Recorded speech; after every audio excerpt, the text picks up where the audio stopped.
Hello you guys, and welcome back to another video. Today we are going to be trying out a new cookie recipe, and this one I actually found on TikTok. And apparently it won the blue ribbon at the Idaho Fair for the best chocolate chip cookie, so let's see if it stands up to the hype. Now, just a disclaimer, I have tried these cookies already and they absolutely do. So Mild West Sammy is the TikToker, and that is the cookie recipe right there if you want to go reference it yourself. But she is the one who created the recipe, and I just wanted to give her credit for these awesome cookies. So we are going to jump right into baking these cookies, and then while the cookies are baking, I'm going to tell you a little bit about what's been going on in life, where I've been the last few weeks and all that. But to start, I've already started preheating the oven to 350 degrees Fahrenheit, and the only other thing I did for this recipe is I took out the margarine about 20 minutes-ish ago just to let it soften a little bit at room temperature. So now let's get into the actual recipe. All right, we're gonna go through all the ingredients first and then start putting them together. Ignore the dishes in the background, I've been busy. Okay, so for this recipe, you're going to need softened margarine or butter. You're gonna need white sugar, brown sugar, an egg. I'm using one of the ones from the chicken. You're gonna need vanilla, flour, baking soda, salt, and chocolate chips. So I'm gonna have the recipe in the description below. And this is just a plain chocolate chip cookie recipe. I have done an oatmeal chocolate chip cookie video in the past, so I'll put a card up in one of the two top corners here for that video if you haven't seen it already. Okay, so, and then you're also gonna need a mixing bowl, something to mix with. I hand mix, you could also use a stand mixer. And then I have one of these fancy dancy cookie scoops that I picked up at Homesteading when we were down south. This isn't necessary. This is also a pretty big one. I'd maybe recommend like a size smaller, but I think that is everything. Okay, so we're gonna start off with half a cup of softened margarine.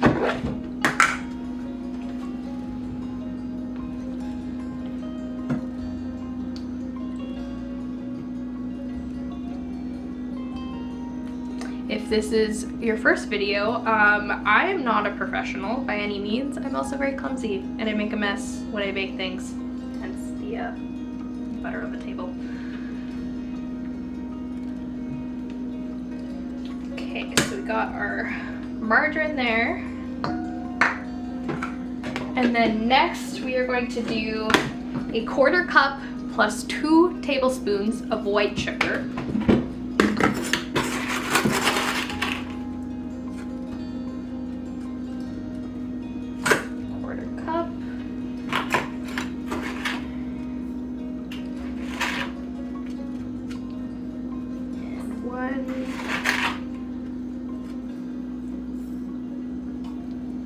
Tablespoons, okay, and then we're going to do a ½ cup of brown sugar packed. This is actually brown sugar that I made at home myself. If you guys didn't know, you can actually make your own brown sugar. All it is regular old white sugar and molasses, and you just blend it together and it makes brown sugar.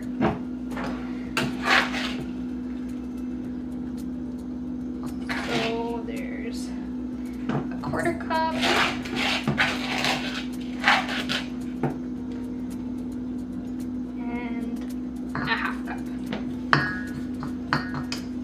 All right, now that I got all the sugar off my hands, so we have the sugar and margarine in the bowl together, and now we're just going to cream this, which basically just means you mix it up until it's fully combined. If your house is fairly humid like mine, you might have a lot of chunks in your sugar, and this is a good time to break them up so that you don't have a cookie that's full of sugar.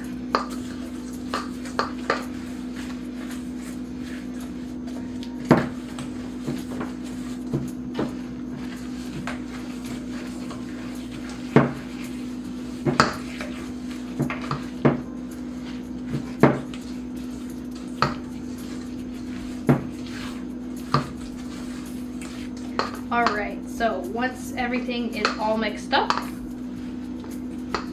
it should look something like that. Everything's combined. Get any of those last chunks out so it's very smooth.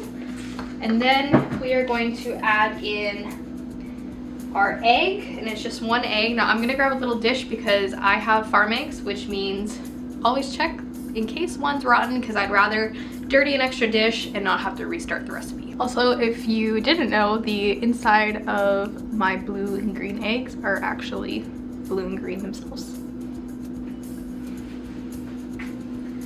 All right, we have our egg. It is not rotten. So in the mixture it goes. And then I'm gonna say that I use about a tablespoon of vanilla. There is no measurement with the actual recipe. It says measure with your heart. And I also very much like vanilla, so I put what I consider a healthy glug in. But if you're not a huge vanilla fan, you could probably cut it back to like a teaspoon if you wanted to, but just a glug of vanilla. And then you're gonna mix the egg, vanilla, and then your butter and sugar mixture together. The description says until it's fluffy. So we're going with that, but basically you're just wanting to mix it together until it's nice and fully combined. And it does kind of actually look fluffy when it's ready. I don't really know. Or just maybe more like it's kind of more airy texture. So this is what we're working with. You can see it's very loose. And now we're ready for the next stage. So on top of this, which is now your wet mixture, we are going to do 1.5 cups of flour. And you don't have to worry about mixing this into a separate bowl, because we're gonna actually just mix it on top. So a cup, and I probably should measure out a full half, but I always kind of approximate things. I know you're not supposed to do that in baking. Once again, not a professional. And then we're gonna do a teaspoon of salt.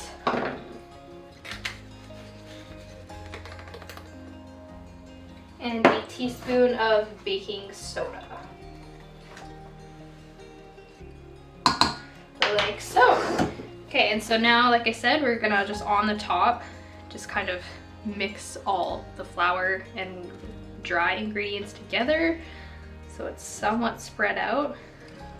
And then once we've done that, then you're just gonna combine it with the wet mixture on the bottom. One of the reasons I really like this recipe is because it's extremely quick to put together. When I'm not filming and talking through the process, I think preheating the oven to having cookies done takes like maybe 20 minutes. It's really, really quick to put together.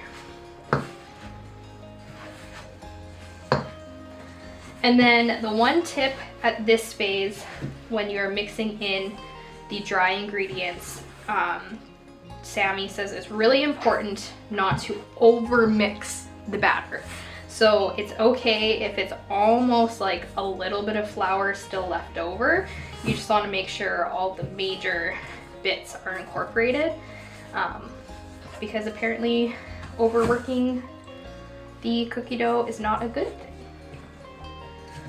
So I would say like at this point, the majority of it's incorporated. There's still like a little bit of flour on the edges, but I'm not really gonna work it any more than this. It's mostly all together. And now everybody's favorite part, adding chocolate chips. My chocolate chip egg has some melted chunks of chocolate, so I'm just pulling those out so I don't get a cookie that's entirely chocolate. And once again, there is no measurement for this. Measure chocolate chips with your heart. Her original recipe calls for mini chocolate chips, and she says specifically that those make for a better distribution of chocolate throughout the cookie. And that's probably true. I don't have any mini chocolate chips on hand.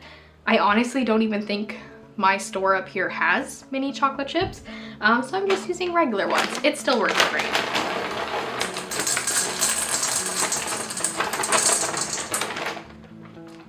Maybe like 1/3 of a cup-ish is what I'm doing. Between 1/3 and 1/2, probably. I like chocolate and sweets, if you haven't figured that out, so. And then we're just going to mix the chocolate chips into the dough.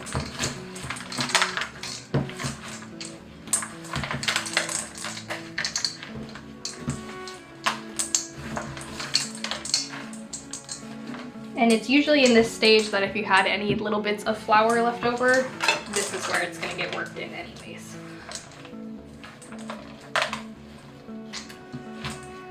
Alrighty. And there we have our cookie dough. So, like I said at the beginning of the video, I'm using a scoop, but you can definitely just form these on your own. Sammy, the original creator of the recipe, she used specifically, I believe it was a 2-inch cookie scoop, and the recipe is supposed to make exactly 13 cookies, so you have 12 for the sheet and then 1 ball of cookie dough to eat yourself, or like a little bit left over. With this scoop, the last time I did it, it only made 9 cookies, so I think this is probably more like a 2.5-inch or 3-inch scoop, but it should make about a dozen depending on what size you do. So I'm going to take a parchment lined cookie sheet.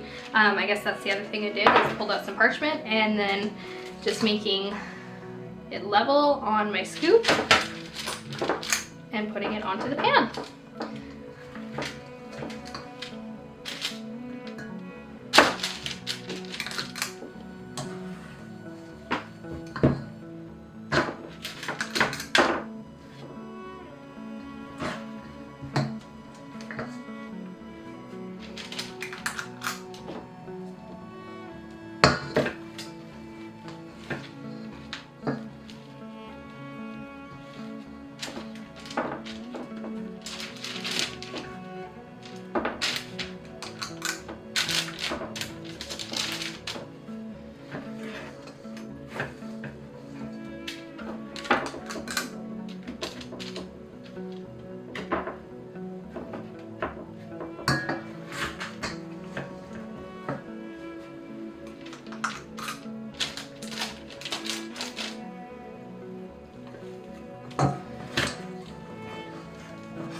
Alright, that made exactly 9 cookies with this big scoop, and there'll be a little bit for me to snap out later. So now that we have our cookies out on the sheet, I think I used a bigger cookie tray last time because these look a little bit close together, but that's okay. You're gonna put them into the oven for 12 minutes.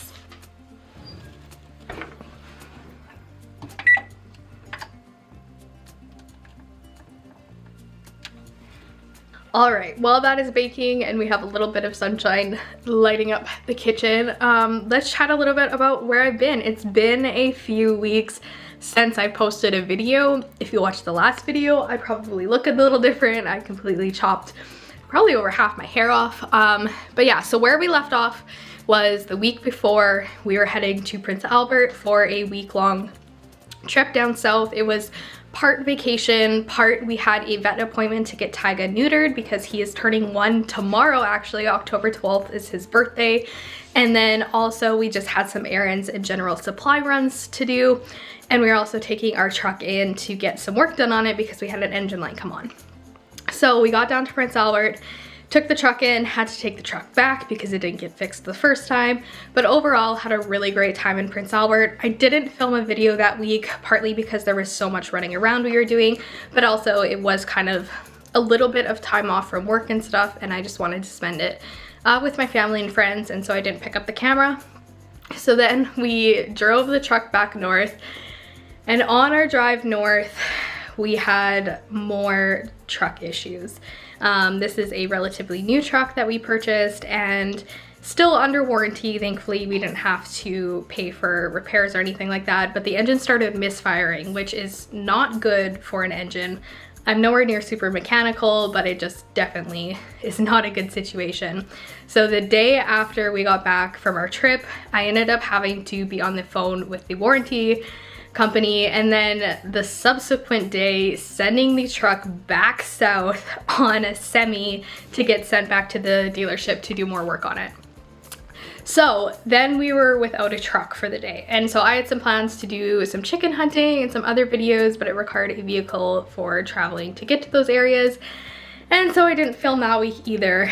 The other thing is that while we were dealing with the truck issue, I also got COVID, and it hit me pretty hard. I had to take some time off work, and I just felt really, really sick. I've had COVID once before, and so I kind of remembered what it felt like to have it, and thankfully I don't get it super, super bad. I am considered an immunocompromised person, but I don't require hospitalization or anything.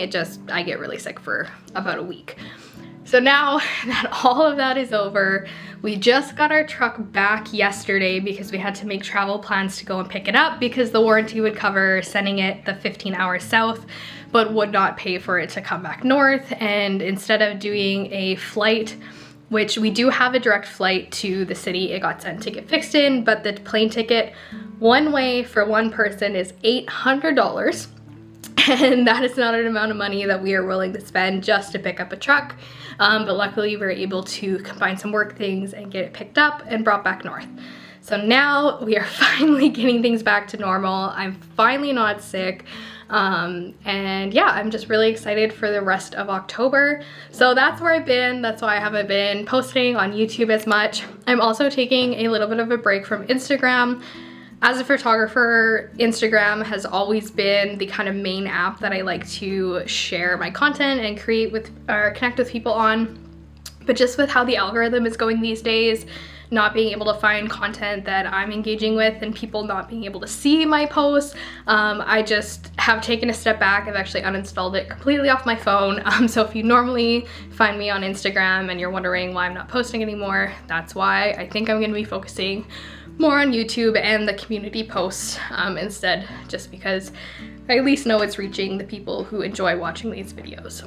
So I think that is everything. I'm looking forward to celebrating Tyga's birthday tomorrow. I'm thinking I'm going to make him like a little like meat cake with like some egg and maybe some fish or something like that.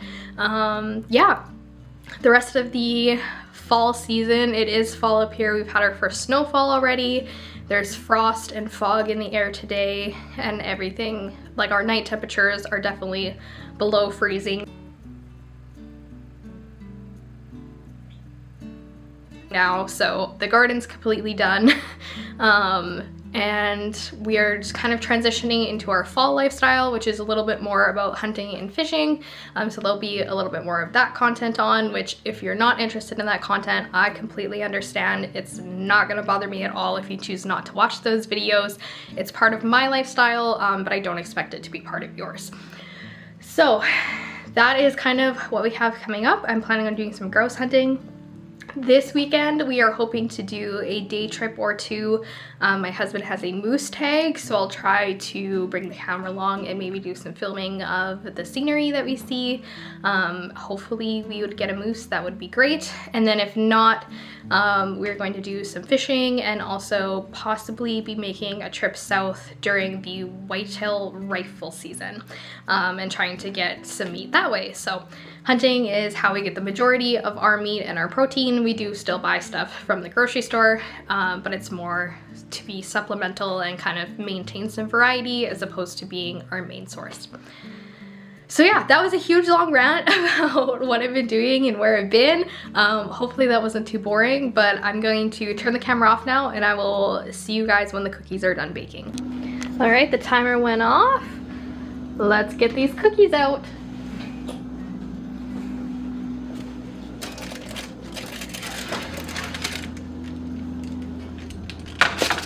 Those look perfect. So the one thing that they mentioned with this recipe is that they're going to look a little bit underdone when you pull them out.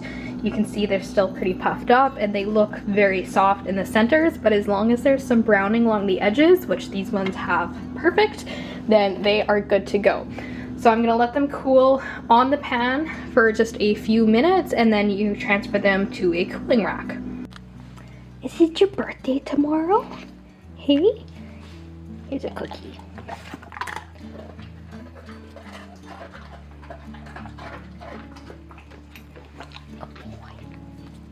All right, the cookies have been cooling on the sheet for about 5-ish minutes, and you can already see they've started to flatten out a little bit. So now we're just going to transfer them to the cooling rack and let them cool completely. And that is probably the key. They could probably be like a little bit warm if you wanted to have a warm one, but to get the texture right, they're definitely a little ooey gooey in the center if you try one while they're still warm. So if you don't like an ooey gooey cookie, let them cool all the way. But once they're fully cool, they're just a regular soft cookie, which are my favorite.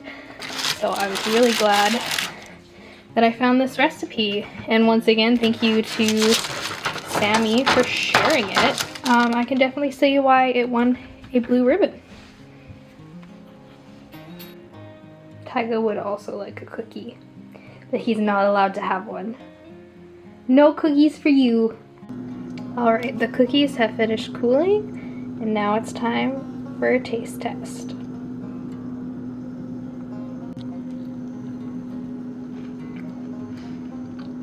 They're just as good every single time that I've made them. If you guys are looking for an easy chocolate chip cookie recipe, highly, highly recommend this. It has earned an index card in my recipe folder. That is everything for today's video, guys. Thank you so much for watching. If you haven't already, be sure to subscribe to the channel so you don't miss any more videos. And also, if you feel like it, feel free to wish Tyga a happy birthday in the comments below. With that, we will see you guys in the next video.